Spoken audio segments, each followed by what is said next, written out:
یقیناً اس میں ہمارا کوئی کمال نہیں ہے، خود امام چاہتے ہیں کہ ان کا ذکر ہو، تو اس لیے امام نے ہمیں بلایا ہے، اور امام چاہتے ہیں کہ اب لوگ ان کے لیے آمادہ ہوں، تو یہ ماحول بن رہا ہے، اور ضروری ہے کہ اب ہم آگے کی طرف بڑھیں، پیچھے کی طرف نہ ہوں، انڈیویجول یعنی انفرادی طور پہ بھی اور اجتماعی طور پر بھی۔ اب ہم اپنی قوم کو آگے لے کے جائیں۔ بہرحال وہ آپ کی محبت ہے کہ آپ نے اتنے دن مجھے تحمل کیا اور سنا، اور انشاءاللہ خدا توفیق دے۔ بہرحال صلواتیں پڑھ پڑھ کر تو ہم ملائکہ کو بلا لیتے ہیں، تو میرے کو میں تو کچھ بھی نہیں ہوں جو میں نہیں آؤں گا۔ صلوات بھیجتے محمد والا۔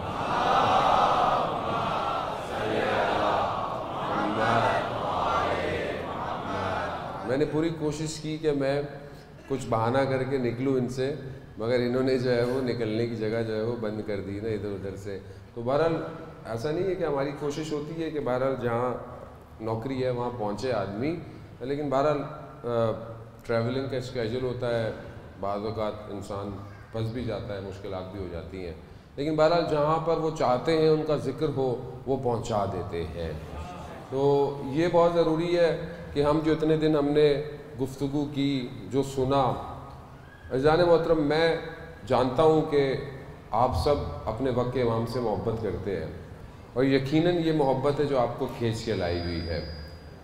اب جس زمانے میں ہم رہتے ہیں، اگر ہم اس زمانے کو نہیں پہچانیں گے تو پھر ہم اپنے امام کو نہیں پہچان سکتے۔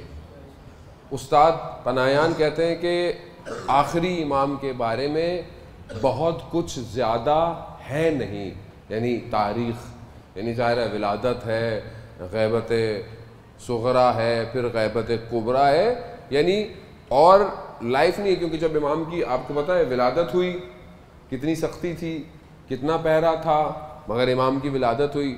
اس کے بعد امام کی ولادت کے بعد امام کو ملائکہ لے گئے، یا امام کہیں بھی چلے گئے، تو امام غیبت میں ہو۔ کئی روایات جو 11ویں امام کے پاس امام کے صحابی آئے کہ آپ کے بعد امام کون ہوگا، تو انہوں نے کہا کہ دیکھو پردہ ہٹاؤ، بعض روایات میں وہ جو بچہ ہے عبادت کر رہا ہے وہ ہوگا۔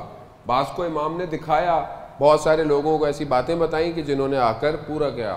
امام نے کچھ چیزیں بتائیں کہ جو میرا جنازہ پڑھائے گا وہ میرا جانشین ہوگا، جو تم سے وجوہات جو تم لے کر آؤ گے، جو تم لیٹر لے کر آؤ گے، ان کے جوابات جو تم سے مانگے گا وہ میرا نائب ہوگا۔ تو ایسے صحابی تھے کہ جب وہ آئے تو انہوں نے دیکھا کہ امام کے جو ہے وہ چچا نماز پڑھا رہے ہیں، تو اب ان کو تھا کہ یہ امام ہے، وہ تو یہی کر رہے تھے، لیکن جیسے انہوں نے آخر وقت میں دیکھا کہ پردہ ہٹا اور ایک 5 سال کا بچہ آیا اور اس نے اپنے چچا کو ہٹایا، کہا کہ میں زیادہ مستحق ہوں اس کام کے لیے، اور پھر اس صحابی سے جو اس کے سوالات تھے، جوابات تھے، لے لیا۔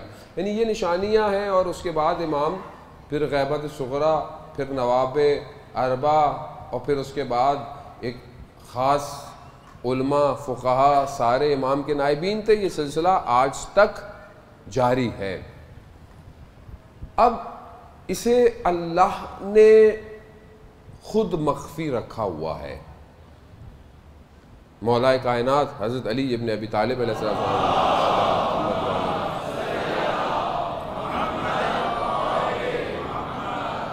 امام فرماتے ہیں کہ خدا کی حجت روئے زمین پر ہونا ضروری ہے، ورنہ زمین پہ عذاب نازل ہو جائیں گے، زمین تمہیں نگل جائے گی۔ اب چاہے وہ حجت ظاہر ہو یا مخفی ہو، حجت ہے۔ اب یہ خدا کی حجت ہے۔ خدا نے اپنے باقی نمائندوں کو بھیجا، ہر دور میں انبیاء کو بھیجا، اولیاء کو بھیجا، ائمہ کو بھیجا۔ کیا سب لوگ ان کے دنیا میں آنے سے راضی تھے؟ کیا سب نے فوراً انبیاء کی نبوتوں کو قبول کر لیا، یا ان کے مقابلے میں کوئی کھڑا ہوا؟ پہلے نبی کو دیکھیں، حضرت آدم، کہا سجدہ کرو ابلیس کو، نہیں کیا سجدہ. کیوں نہیں کیا؟ مقابلے میں آیا, اپنے آپ کو بہتر سمجھا.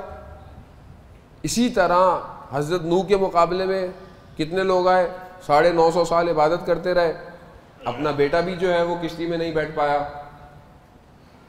ہر نبی کے مقابلے میں طاغوتی نظام آتا گیا, بادشاہ آتے رہے. بڑے بڑے اس زمانے کے حضرت یوسف کے مقابلے میں وہ علماء یہودیوں کے آ گئے, کیونکہ ان کی بھی دکان چل رہی تھی. اب یہ جو اللہ کا نمائندہ آتا ہے یہ لوگوں کو اپنی طرف نہیں بلاتا, یہ اللہ کی طرف بلاتا ہے. اب جو دوسرا شخص ہوتا ہے وہ لوگوں کو اپنی طرف بلاتا ہے. یہی ایک مقابلہ ہے. اسی وجہ سے اللہ نے ہمیشہ اپنا نمائندہ خود بھیجا ہے.